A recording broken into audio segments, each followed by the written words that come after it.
Students, आज हम लोग स्टार्ट करने जा रहे हैं लाइव प्रोसेस के कुछ इंपॉर्टेंट क्वेश्चंस। और मैंने यहाँ पे जो भी क्वेश्चंस अरेंज किए हैं इस टाइप के क्वेश्चंस आपको एग्जाम में दिख सकते हैं। तो चलिए जल्दी से क्वेश्चंस को देखते हैं। एकदम सिंपल सा क्वेश्चन है। A biochemical compound that rapidly combine with oxygen and distribute it throughout the human body is. तो कौन सा ऐसा बायोकेमिकल कंपाउंड है जो कि आपका पहले यहाँ पे कुछ ट्रिक पॉइंट्स दिए हुए हैं। देखिए, पहला है कि biochemical compound rapidly combine with oxygen, oxygen के साथ कौन कंबाइन करेगा, ठीक है ना, and distribute throughout the human body. तो that one is the haemoglobin. क्या है कि हीमोग्लोबिन का फंक्शन क्या होता है, टू बाइंड द ऑक्सीजन। तो इसका करेक्ट आंसर क्या हो जाएगा, haemoglobin. Come to the next question. Next question जो है इस टाइप के क्वेश्चंस आ सकते हैं, इसीलिए हमने इस टाइप के क्वेश्चंस को सेलेक्ट किया। One cell thick vessels is called. One cell thick vessels is called कहने का मतलब क्या है कि इसमें आर्टरीज या फिर आपका कैपिलरीज, वेन्स और पुल्मोनरी आर्टरी है ना। तो कौन इससे एक्चुअली आपका जो कैपिलरी होगा, ठीक है, तो कैपिलरी जो है वो आपका डबल लेयर का ये होता है। आपका बाहर में होगा क्या, एपिथेलियल, है ना, और आपका अंदर में जो होगा वो क्या हो जाएगा, आपका एंडोथेलियल सेल। तो एपिथेलियल आपका बाहर में हो गया एपिथेलियल सेल और अंदर में क्या हो गया, एंडोथेलियल सेल। तो ये एक यहाँ पे बहुत अच्छा बात बोला हुआ है, one cell thick vessels, one cell thick vessels. तो थिक वेसल्स कहने का मतलब कि एक सेल का थिक वेसल्स, ये एक ही सेल का बाहर वाले हिस्से को हम लोग क्या बोलेंगे, एपिथेलियल, और अंदर वाले को क्या बोलेंगे, एंडोथेलियल। बट ये दिखेगा एक ही सेल के टाइप का। तो इसका करेक्ट आंसर क्या हो जाएगा, आपका कैपिलरी हो जाएगा, ठीक है। Now come to the next question. Next question को देखते हैं। One of the following animal does not one of the following animal does not use trachea as the respiratory organ and this animal is. तो trachea, यहाँ पे देखिए जो trachea का है, ट्रैकिया कहने का मतलब क्या हो गया कि आपका स्पैरिकस, ग्रास हॉपर जो होता है, ग्रास हॉपर को अगर या कॉकरोच को आप देखेंगे तो जस्ट फॉर एग्जांपल हम यहाँ पे कॉकरोच का ऐसा कुछ डिज़ाइन कर रहे हैं। आप देखे होंगे इस टाइप के जो इंसेक्ट्स होते हैं इनके पीछे में इस टाइप के एयर होल्स होते हैं, ठीक है, और इनके बॉडी पे ये आपका इस टाइप का ट्रैकिया फैला हुआ होता है। तो इसको हम लोग क्या बोलते हैं, स्पैरिकल्स बोलते हैं, ठीक है, स्पाइरिकल्स,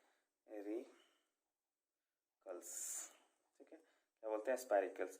तो स्पैरिकल्स या ट्रैकिया के थ्रू रिस्पिरेटरी किस में होगा और किस में नहीं होगा। तो एक्चुअली आपसे पूछ रहा है डज नॉट, है ना। तो ग्रास हॉपर में होगा, इंसेक्ट्स है, मॉस्किटो क्या है, इंसेक्ट्स है, कॉकरोच क्या है, इंसेक्ट्स है। तो ये आंसर्स होंगे नहीं। करेक्ट आंसर आपका क्या होगा, प्रेवॉन। प्रेवॉन क्या है, इट इज ए फिश, एक फिश है, आप जानते होंगे इसके बारे में, जिसको हम लोग हिंदी में झींगा बोलते हैं, झींगा मछली बोलते हैं, वही है। प्रेवॉन का मतलब झींगा मछली होता है। तो it is a fish. Fish में किससे सांस लेते हैं, गिल से लेते हैं, है ना। तो इसका करेक्ट आंसर क्या हो जाएगा, आपका प्रेवॉन हो जाएगा। Now come to the next में आते हैं। तो इन one of the following organism that gases exchange during respiration does not take place through the cell membrane skin and this organ is। तो बोला कि बॉडी सरफेस से किसमें आपका रिस्पिरेशन नहीं होता है, बॉडी सरफेस से। तो अमीबा में तो जानते हैं भाई बॉडी सरफेस से होगा। अर्थवर्म जो होता है मॉइस्ट स्किन ये लेता है, ठीक है, लीच हो गया। तो करेक्ट आंसर क्या हो जाएगा, इलेक्ट्रिकल ईल। ये भी एक तरह का फिश होता है। तो ये फिश में भी अभी हमने बताया कि फिश में किसके थ्रू होगा, गिल्स के थ्रू रिस्पिरेशन होगा। तो correct answer is the gill. Now come to the next question. An animal in which the oxygenation of blood does not take place in the lungs is an animal। कौन सा ऐसा animal है जिसमें oxygenation blood का, तो कौन होगा। अब यहाँ पे देखिए, this one is the mammal, amphibian mammal. यहाँ पे एक फिश है। अब इनके पास क्या होता है कि हार्ट 4 चैम्बर है, 3 चैम्बर है, 4 चैम्बर हार्ट है। यहाँ पे अगर फिश को आप देखें तो फिश का कुछ अरेंजमेंट इस तरह का होता है कि गिल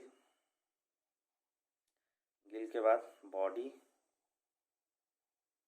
के बाद लंग्स, ठीक है। और इसको ध्यान से समझेंगे तो आपका क्या होता है कि लंग्स जो है डीऑक्सीजनेटेड ब्लड किसको देगा, गिल को देगा, ठीक है। गिल यहाँ से ऑक्सीजन को लेगा और ऑक्सीजनेटेड ब्लड किसको देगा, आपको बॉडी को देगा, ठीक है। बॉडी को ऑक्सीजनेटेड बॉडी से फिर आपके पास किसके पास जाएगा, लंग्स के पास डीऑक्सीजनेटेड।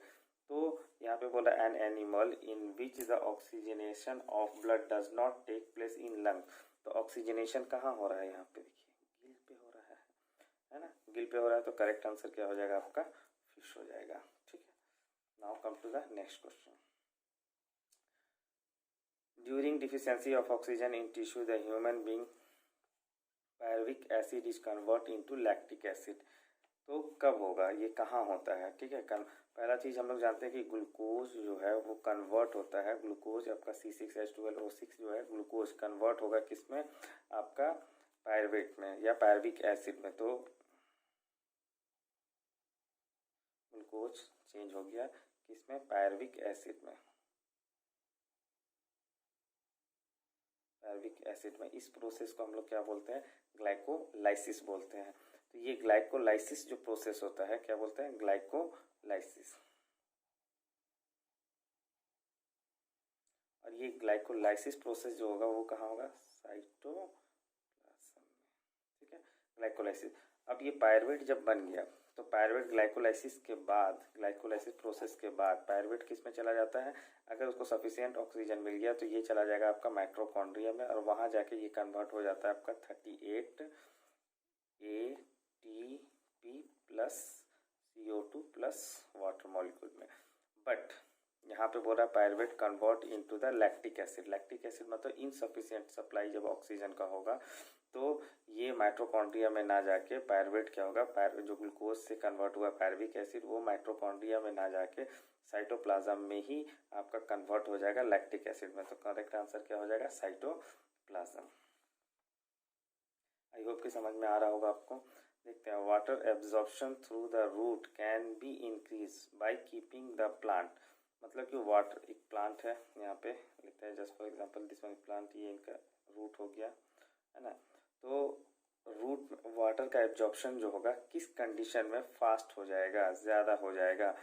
अगर हम प्लांट को शेड में रखें, इन नीम लाइट में रखें, अंडर द फैन रखें या कवर द प्लास्टिक बैग से, तो यहाँ पे इसका करेक्ट आंसर हो जाएगा अंडर द फैन। फैन में जब रखेंगे तो ट्रांसपीरेशन जो होता है वो फास्ट होने लगेगा, ट्रांसपीरेशन फास्ट होने लगेगा तो यहाँ पे वाटर की कमी आएगी और यहाँ से ज़्यादा रूट में वाटर एब्जॉर्प्शन स्टार्ट हो जाएगा। तो correct answer is the under the fan.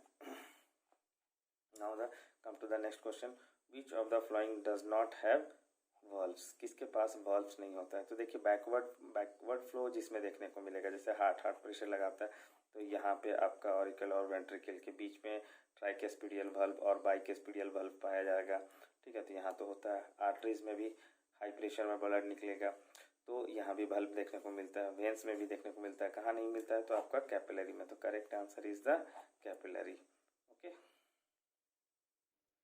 Now come to the next question. बोल रहा है कि the wave of expansion of an arteries when blood is forced into it is called. तो देखिए यहाँ पे बोल रहा है वेव एक्सपेंशन, ये ट्रिक पॉइंट है। वेव एक्सपेंशन एंड आर्टरीज में, ठीक है। व्हेन जब ब्लड फोर्स करके जाएगा तो इसका करेक्ट आंसर क्या हो जाएगा, पल्स हो जाएगा। हार्ट बीट तो होगा नहीं, हार्ट बीट कहाँ हार्ट में होगा, यहाँ बात हो रहा है आर्टरीज का, ठीक है। फ्लो होगा नहीं, फ्लो मतलब तो क्या हो गया, बहना हो गया। और तो आपका करेक्ट आंसर क्या हो गया, पल्स हो गया। पल्स जब हम अपना चेक करते हैं, डॉक्टर आप देखे होंगे पल्स चेक करते हैं तो number of heart beat and pulse दोनों एक ही होता है, बराबर होता है, ठीक है। बट यहाँ पे मेरा जो आंसर बोला कि वेव ऑफ एक्सपेंशन, वेव के जैसा एक्सपेंशन जो होगा फैलेगा जाएगा, तो वो कहाँ आर्टरीज में। तो हम ऑब्वियसली आर्टरीज में हम लोग जब चेक करते हैं तो वो किसको चेक करते हैं, पल्स को चेक करते हैं। तो correct answer this one is the. Now come to the next question, which of this statement is correct about alveoli. Alveoli के बारे में करेक्ट स्टेटमेंट कौन सा है। तो देखिए यहाँ पे they form a very large surface area, सही है, ठीक है। दूसरा क्या है, they have very thin wall, ये भी सही है, ठीक है। They are covered with blood capillaries, ये भी सही है। देखिए अभी ऑब्जेक्टिव MCQ हो गया। अगर MCQ जब नहीं रहते थे तो उस वक्त क्या होता था, ये लिखने को आता था, प्रॉपर्टीज आता था कि write down the basic properties of respiratory organs. ठीक है, तो जितने भी रेस्पिरेटरी ऑर्गन हैं इनके अंदर कम से कम ये 3 बातें होनी चाहिए कि क्या होना चाहिए, लार्ज सरफेस एरिया प्रोवाइड होना चाहिए, उसके बाद वो थीन वॉल होना चाहिए, मॉइस्ट होना चाहिए और ब्लड का रिच सप्लाई होना चाहिए। तो आपका एल्वोली जब हम ब्रोंक्यूल्स आते हैं, अब ट्रैकिया ऐसे ही होगा और यहाँ पे ये इस तरह से जाएगा। तो आप देखे होंगे कि ये एल्वोलीज होता है जहाँ exchange of gas take place होता है लंग्स में। तो ये इस तरह से फोल्डेड होते हैं। ये इसलिए होते हैं कि ये क्या प्रोवाइड करे, लार्ज सरफेस एरिया प्रोवाइड करे। ये काफ़ी थीन होता है जिसकी वजह से एक्सचेंज ऑफ गैस हो पाता है, आपका कार्बन डाइऑक्साइड इधर अंदर आ पाता है और ऑक्सीजन ब्लड में जा पाता है। ठीक है, तो blood rich supply of blood capillaries होना चाहिए और दे हैव थीन वॉल होना चाहिए। ठीक है, तो करेक्ट आंसर क्या हो जाएगा, all of these. Now come to the next question. Which of the following completes the given equation. तो गिवन इक्वेशन को कौन सा ही, तो ग्लूकोज का जब ऑक्सीडेशन होता है, तो ग्लूकोज का oxidation, glucose is a carbohydrate है ना, और ग्लूकोज का फॉर्मूला क्या, C6H12O6। जब आप कार्बन इस कंपाउंड का पढ़ेंगे रिएक्शन, तो उसमें आपको कोई भी ऑर्गेनिक कंपाउंड जब ऑक्सीजन के साथ रिएक्ट करता है तो क्या देता है, कार्बन डाइऑक्साइड देगा प्लस वाटर देगा और क्या देगा, एनर्जी देगा। तो करेक्ट आंसर क्या हो जाएगा आपका, carbon dioxide, water and energy. ठीक है, रिस्पिरेशन में आपने देखा भी होगा ग्लूकोज का जो ऑक्सीडेशन होगा तो वो क्या देता है आपका, कार्बन डाइऑक्साइड, वाटर, अगर सफिशिएंट अमाउंट ऑफ ऑक्सीजन मिला तो, और 38 ATP। ठीक है, now come to the next question. देखते हैं, in which of the following vertebrates group. अब यहाँ पे देखिए, in which of the following vertebrates group और groups heart does not pump oxygenated. Heart जो है ऑक्सीजनेटेड ब्लड को पंप नहीं करता है, किस में, तो यहाँ पे देखिए पाइसिस है, एम्फीबियन है। तो एम्फीबियन तो 3 हार्ट चैम्बर्ड होता है इनका। ठीक है, 3 हार्ट होगा, तो यहाँ पे ऑक्सीजनेटेड और डीऑक्सीजनेटेड दोनों ब्लड को ये पंप करता है, तो ये तो खत्म। एम्फीबियन यहाँ भी, ये भी खत्म। ठीक है, एम्फीबियन खत्म। तो आंसर क्या हो जाएगा आपका, इससे पहले वाले क्वेश्चंस में मैंने बताया था कि हार्ट जो है बॉडी से डीऑक्सीजनेटेड ब्लड को रिसीव करके डीऑक्सीजनेटेड ब्लड किसको दे देता है, गिल को दे देता है। और गिल के पास जो है डीऑक्सीजनेटेड ब्लड क्या होता है, ऑक्सीजनेटेड होता है, ऑक्सीजनेशन होता है। और ऑक्सीजनेटेड ब्लड को बॉडी को जो सप्लाई करता है वो कौन करता है, गिल में। तो फिश में गिल के पास क्या होगा, डीऑक्सीजनेटेड ब्लड का ऑक्सीजनेशन होगा और वो कहाँ जाएगा आपका, बॉडी के पास। तो हार्ट जो है डीऑक्सीजनेटेड ब्लड किसको देगा, बॉडी से लेगा और गिल को देगा। तो करेक्ट आंसर क्या हो जाएगा, पाइसेस मतलब fish. Now come to the next question. Which of the following organism absorb nutrition with haustoria. अब ये हॉस्टोरिया क्या होता है, कस्कूटा का आपने नाम सुना होगा, कस्कूटा। ठीक है, कस्कूटा क्या है, एक पैरासाइटिक है। ठीक है, प्लांट पैरासाइट है। तो कस्कूटा का अगर अमरबेल भी बोलते हैं, इस टाइप से कस्कूटा है किसी पेड़ में। तो कस्कूटा के पास ना इस टाइप के कुछ उठे हुए होते हैं, इस टाइप के गौर से अगर देखा जाए तो वो देखने को मिलता है। इसी को हम लोग क्या बोलते हैं, हॉस्टोरिया बोलते हैं। तो कार्निवोरस होगा नहीं, हार्बीवोरस होगा नहीं, सेप्रोफाइट होगा नहीं, सेप्रोफाइट फंगी और मशरूम हो गया। तो करेक्ट आंसर इज पैरासाइट, क्योंकि ये किस में देखने को मिलता है, कस्कूटा में देखने को मिलता है। कस्कूटा के पास इस तरह से ये उठा हुआ होता है, तो इसी को हम लोग बोलते हैं हॉस्टोरिया। तो हॉस्टोरिया किस टाइप का न्यूट्रिशन दिखाएगा, पैरासाइटिक, प्लांट पैरासाइट होते हैं। Now come to the next question.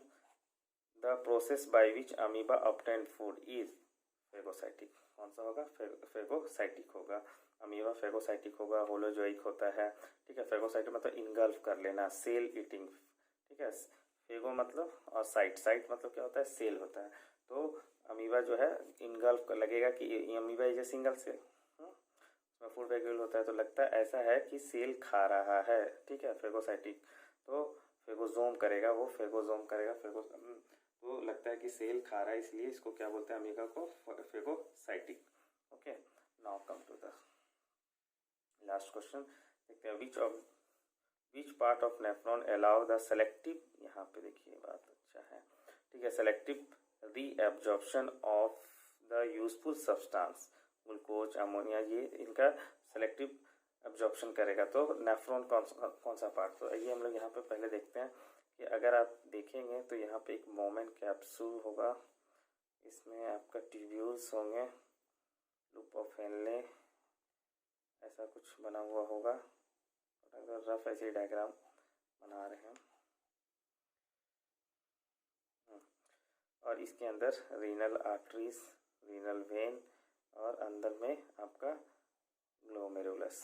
ठीक है, तो यहाँ पे क्या होता है, ग्लोमेरुलस के पास फिल्ट्रेशन होगा, अल्ट्रा फिल्ट्रेशन होगा, बोमेन कैप्सूल में जाएगा, वहाँ से आपका ये ट्यूब्यूल्स होता है, ट्यूब्यूल्स का इसको हम लोग बोलते हैं पीसीटी हेलने, और इसको बोलते हैं आपका डीसीटी, डीसीटी,